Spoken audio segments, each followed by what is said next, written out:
আজ পবিত্র শাবান মাসের দ্বিতীয় দিন, 21শে জানুয়ারি। হে আল্লাহ, এই বরকতময় শাবান মাসে আমাদের ওপর আপনার অশেষ রহমত বর্ষণ করুন।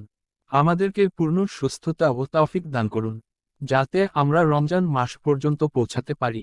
হে আল্লাহ, আমাদের দিনগুলোকে বরকতপূর্ণ করুন, আমাদের রোজাগুলোকে কবুল করুন, আমাদের ইবাদতগুলোকে খাঁটি ও আন্তরিক করে তুলুন। হে প্রভু, এই মাস আমাদের থেকে বিদায় নেওয়ার আগেই আমাদের সব গুনাহ ক্ষমা করে দিন। আমিন। হে আল্লাহ, এই মাস এমন একটি মাস যেখানে আপনার দিকে সত্য ফিরে আসে। আমাদের অন্তরকে সত্যের পথে দৃঢ় রাখুন, আমাদের সঙ্গে আপনার ভালোবাসা বজায় রাখুন। হে রব্বুল আলামিন, আমাদের কোনো আমল প্রত্যাখ্যান করবেন না, আমাদের কোনো আশা ব্যর্থ করবেন না, বরং আমাদের অন্তরকে সুন্দর অনুভূতি, ঈমানের মাধুর্য ও আত্মার প্রশান্তিতে ভরে দিন। হে আল্লাহ, শাবান মাসের রোজাগুলোর মাধ্যমে আমাদের অপর বিশেষ রহমত নাজিল করুন। আমাদেরকে রহমতপ্রাপ্ত বান্দাদের অন্তর্ভুক্ত করুন।